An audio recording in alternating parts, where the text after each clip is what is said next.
세상에 운이 나쁜 사람은 없다.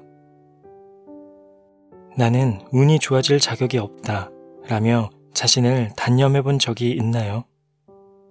운이 좋은 사람은 따로 있다는 생각이 드나요? 하지만 운을 만난 사람이라고 해서 특별한 재능을 갖고 있거나 특출나게 머리가 좋거나 인기가 많은 건 아닙니다. 운이 좋아지는 자격 따위는 세상에 없습니다. 누구든지 운을 만날 수 있다는 뜻이죠. 물론 세상에는 외모도 뛰어나고 돈도 많고 사랑하는 사람까지 얻은 사람들이 수두룩합니다. 하지만 과연 그들이 좋은 운을 만날 완벽한 조건을 갖추고 있을까요? 그들의 삶이 완벽하게 행복하다고 말할 수 있을까요?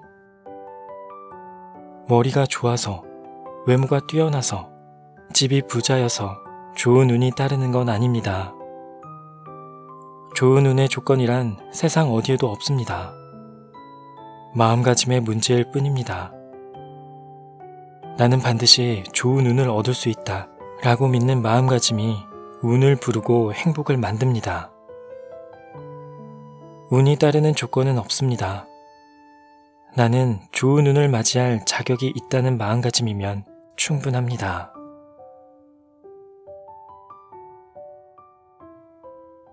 안녕하세요. 책이 빛나는 밤의 기현입니다. 오늘 소개해드릴 책은 우에니시 아키라 지음, 박재영 옮김, 뭘 해도 운이 따르는 사람들의 10가지 습관이라는 책입니다. 여러분들은 운이 좋은 편이신가요? 혹시 하는 일마다 운이 없다며 불평을 늘어놓고 계시진 않으신가요? 사실 행운과 불운은 동전의 양면과도 같습니다. 같은 상황을 다르게 바라보는 시선의 차이만 있을 뿐이죠. 운전을 하다가 빨간 신호에 걸렸다고 가정해봅시다. 또 빨간불에 걸리다니 난 참 운이 없어 라고 불평하는 사람이 있는가 하면 신호에 정차해 주변을 둘러보다 새로운 식당을 발견하고는 신호에 걸려서 새로운 맛집을 발견했군. 난 참 운이 좋아 라고 말하는 이도 있을 것입니다. 이 책은 이렇게 스스로 운을 부르는 일상 속 작은 습관들을 소개하며 누구든 행운 가득한 삶을 살 수 있다고 말합니다. 생각을 바꾸는 작은 습관들이 모여 인생에 큰 행운을 가져다 주리라 믿어봅니다.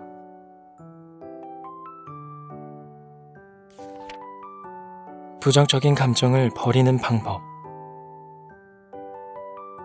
지금까지 내 자신이 싫다 라고 느끼며 지내온 사람은 마음속에 부정적인 감정이 잔뜩 쌓여 있습니다.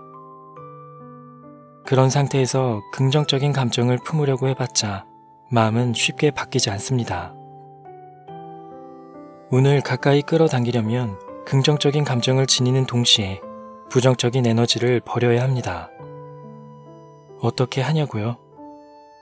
부정적인 감정을 종이에 적거나 믿을 만한 친구에게 털어놓아 보세요.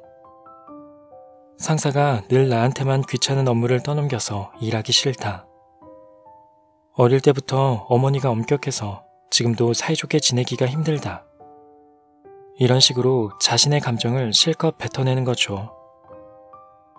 성격이 진지한 사람은 부정적인 감정을 마음속 깊이 간직하는 경향이 있기 때문에 문장으로 표현하는 것에 거부감이 들 수도 있습니다. 하지만 이 방법은 누군가에게 상처를 주려고 하는 행동이 아니라 자신을 행복하게 바꾸기 위한 행동이므로 망설이지 않아도 됩니다. 부정적인 감정을 종이에 다 적은 뒤 찢어버리면 그만이니까요. 친한 친구에게 속마음을 털어놓고 싶다면 먼저 내가 답답해서 그러는데 내 말 좀 들어줄래? 하고 부탁해 보세요. 내 마음속에서 퍼져있던 검은 연기가 빠져나가고 그 대신 신선하고 생기 넘치는 공기가 내 안으로 들어온다고 생각하면 훨씬 더 효과를 볼 수 있습니다. 부정적인 감정을 표출하고 비워야 그 안에 긍정적인 감정을 담을 수 있습니다. 지금 후회하고 있다면, 학교 다닐 때 좀 더 열심히 공부했다면 지금 내가 하고 싶은 일을 하고 있을지 몰라. 게으름 피운 내 자신이 용서가 안 돼. 그때 교제했던 사람과 결혼했다면 지금쯤 아이를 낳고 행복하게 잘 살았을 텐데 마음에 없는 말로 그 사람에게 상처 준 나를 용서할 수 없어. 혹시 이렇게 과거의 자신을 향해 용서할 수 없다라는 생각이 들곤 하나요? 이런 마음이 생기면 영원히 자신을 좋아할 수 없습니다. 후회하지 않는 사람은 이 세상에 아무도 없습니다. 시간이 많은 학창시절에 공부하지 않은 게 후회된다는 마음은 충분히 이해됩니다. 하지만 타임머신을 타고 과거로 돌아가 다시 공부할 수도 없는 노릇이잖아요. 그러니 그 사실은 있는 그대로 받아들이고 학창시절에는 공부가 중요하다는 것을 몰랐어. 그때는 어렸으니 어쩔 수 없지 라고 자신을 위로해주세요. 옛 연인에 대한 자신의 태도에 대해서도 나도 모르게 거만한 태도를 보이고 말았어. 남에게 상처 주는 행동이 좋지 않다는 것을 깨달았으니 성장했다고 생각하자 라고 과거의 자신을 인정하고 받아들여 주세요. 과거의 자신이 용서할 수 없는 일을 했다는 생각이 들더라도 자책하지 마세요. 우리는 실수하고 다치면서 성장합니다. 생각을 조금만 바꾸면 긍정적인 나로 바꿀 수 있고 그런 마음이 쌓이다 보면 운을 향해 나아갈 수 있습니다. 과거의 자신을 받아들이고 용서하세요. 우리는 누구나 실수하고 다치면서 성장합니다. 단점도 다시 보면 장점이 된다. 나는 인색한 성격이라 돈을 쓸데없이 낭비하고 싶지 않은 마음이 강하다. 그래서 대인관계가 나빠진 적이 있다. 나는 다른 사람에게 미움을 받고 싶지 않아서 누구에게나 잘 보이려고 행동한다. 무슨 일을 시작할 때나 하려고 마음먹을 때 이것저것 지나치게 걱정해서 정신적으로 지친다. 이렇게 자신의 단점 때문에 고민하는 사람들이 있습니다. 이들은 일이 잘 안 풀릴 때마다 이런 성격인 내 자신이 싫다 라고 자신을 부정하죠. 그러나 다른 관점에서 생각해보면 단점에는 부정적인 요소뿐만 아니라 긍정적인 요소도 있습니다. 자신의 성격을 인색하다고 표현하는 사람은 돈과 수고를 아까워한다고 스스로에게 부정적인 이미지를 입힙니다. 하지만 다른 관점에서 보면 절약가이거나 경제관념이 철저한 사람이 아닐까요? 누구에게나 잘 보이려고 하는 성격도 누구에게든 부침성 있게 대하고 어느 누구와도 사이좋게 지낼 수 있는 긍정적인 면이 많습니다. 걱정이 많은 성격 또한 관점을 달리하면 신중하고 매사를 이성적으로 판단하는 사람이라고 볼 수 있겠지요. 이렇듯 사실에 대한 관점을 바꿔서 다른 의미를 부여하는 행위를 심리학에서는 리프레이밍이라고 합니다. 자신의 단점을 너무 미워하지 마세요. 생각을 달리해서 단점도 장점으로 받아들이다 보면 자신을 더욱 사랑하게 될 겁니다. 다른 관점에서 생각해보면 단점도 장점이 될 수 있습니다. 싫은 사람을 떠올리는데 단 1분도 낭비하지 마라. 운을 끌어당기려면 평소에 어떤 사람과 어울리는지도 매우 중요합니다. 나를 인정해주는 사람, 나를 존중해주는 사람을 가까이 두어야 합니다. 나를 인정해주는 사람이란 이를테면 이런 사람입니다. 와, 정말 멋있어. 너와 있으면 즐거워. 너는 충분한 능력을 갖고 있어. 라고 칭찬해주는 사람. 내가 말할 때 그랬구나 라고 맞장구 치며 집중하는 사람. 내가 주눅 들어 있을 때 너라면 충분히 괜찮아질 거야 라고 격려해주는 사람. 나와의 약속을 반드시 지키는 사람. 내가 난처한 상황에 처했을 때 기꺼이 도움의 손길을 내미는 사람. 이런 사람이 오랫동안 함께할 만한 사람입니다. 우리는 그 누구보다 가까운 사람의 말이나 태도에 영향을 받기 쉽습니다. 그건 상대방도 마찬가지입니다. 내가 다른 사람의 말과 태도에 영향을 받듯이 내가 하는 말이나 태도도 다른 사람에게 영향을 줍니다. 인간관계는 그렇게 서로를 거울처럼 비춥니다. 그러니 저 사람은 나를 인정하지 않는구나. 저 사람은 나를 존중하지 않아. 라는 생각이 드는 사람과는 적당히 거리를 두어 나쁜 영향을 받지 않아야 합니다. 자주 만나는 사람이라서 피하기 어렵거나 친구 관계를 끊으면 미안한 마음이 들어서 관계를 지속하고 있나요? 그 사람을 싫어하자는 말이 아닙니다. 억지로 사이좋게 지낼 필요가 없다는 뜻입니다. 세상을 사는 동안 우리가 만나는 사람은 얼마나 될까요? 그리고 그 가운데 우리와 오랫동안 친분을 유지하고 좋은 관계를 이어갈 사람은 얼마나 될까요? 그 제한된 관계 속에서 굳이 나를 무시하고 깔보는 사람을 만날 필요가 있을까요? 나를 인정해주는 사람과 어울리면 마음이 평온해집니다. 물론 나도 상대방을 인정하고 존중해야 합니다. 그래야 서로의 관계에 좋은 순환이 생겨 운도 따릅니다. 남에게 인정을 받으면 나도 상대방을 인정하게 되어 운의 순환이 일어납니다. 내가 이미 갖고 있는 것.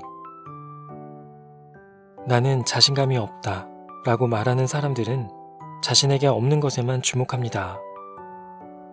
멋진 애인을 갖고 싶지만 못생긴 데다 스타일도 안 좋으니 가능성이 없다.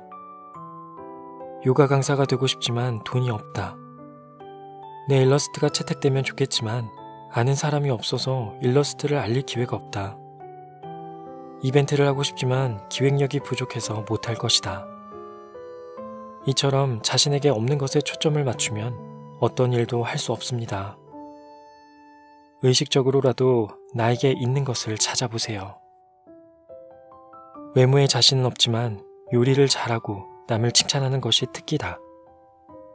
돈은 없지만 요가를 가르치고 싶은 마음만은 결코 뒤지지 않는다. 내 일러스트를 소개해줄 사람은 없지만 주위에 나를 인정해주는 사람들이 있다. 기획력은 없지만 이벤트에 사람을 모으는 일에는 조금 자신이 있다. 아무리 사소한 것이라도 상관없습니다. 내가 가진 것에 집중해보세요. 내가 가진 것을 종이에 써보는 방법도 좋습니다. 그러다 보면 내가 가진 것이 의외로 많다는 걸 알게 됩니다. 내가 이미 갖고 있는 것을 놓치지 않으면 내 안의 자신감도 조금씩 고개를 듭니다.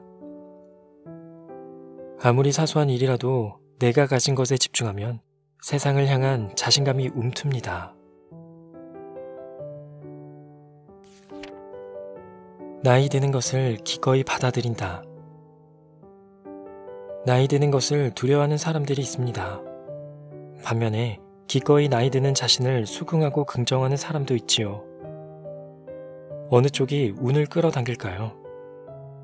물론 나이를 받아들이는 사람입니다. 자신의 나이를 지나치게 두려워하는 사람은 부정적인 기분에 휩싸여 살아갑니다.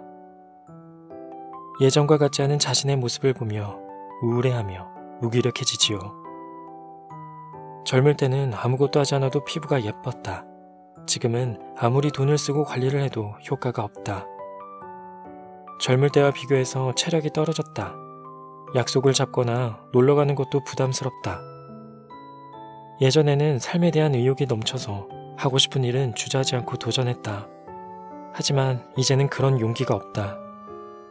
실패하면 더 이상 일어설 수 없다는 생각이 들고 괜히 시간만 낭비하는 게 아닐까 싶다. 모두 피할 수 없는 사실입니다. 인간은 누구나 나이를 먹고 쇠약해지죠. 인간의 운명이며 거스를 수 없는 이치입니다. 육체적으로 변할 뿐만 아니라 정신적으로 위축되기도 합니다. 물론 나이를 먹었음에도 정신적으로나 체력적으로 젊었을 때와 다를 바 없는 사람들도 있지만 대부분의 사람들이 나이를 먹어가면서 변화되는 모습을 실감합니다. 그래서 우울감을 느끼기도 하지요. 그렇다면 이런 상황 안에서 행복을 찾으려면 어떻게 해야 할까요? 나이를 먹어야 얻을 수 있는 것에 주목해야 합니다. 가령 나이 든 사람들의 경험은 누구도 따라올 수 없습니다. 최근에 여성 사업가의 활약상이 눈에 띄게 많아졌는데 젊었을 때 수많은 난관을 극복하고 30대 후반에서 40대에 독립해서 성공한 경우가 많습니다. 나이가 든다는 것은 그만큼의 경험이 쌓인다는 뜻이고 그만큼 사회적으로 단단해졌다는 뜻이기도 합니다. 몸소 체험에서 얻은 지혜는 책으로는 배울 수 없습니다. 그렇게 한 해 두 해 경험이 쌓이다 보면 어려움이나 고난 앞에서 조금은 덜 흔들립니다. 세상을 다른 눈으로 바라보게 되지요. 젊을 때의 나와 나이 들어서의 나는 아마 조금 다를 겁니다.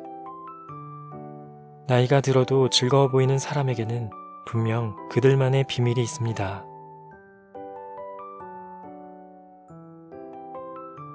오늘 준비한 내용은 여기까지입니다. 어떤 일이든 운이 따르는 앞으로의 삶을 기대해 봅니다. 지금까지 책이 빛나는 밤의 기현이었습니다.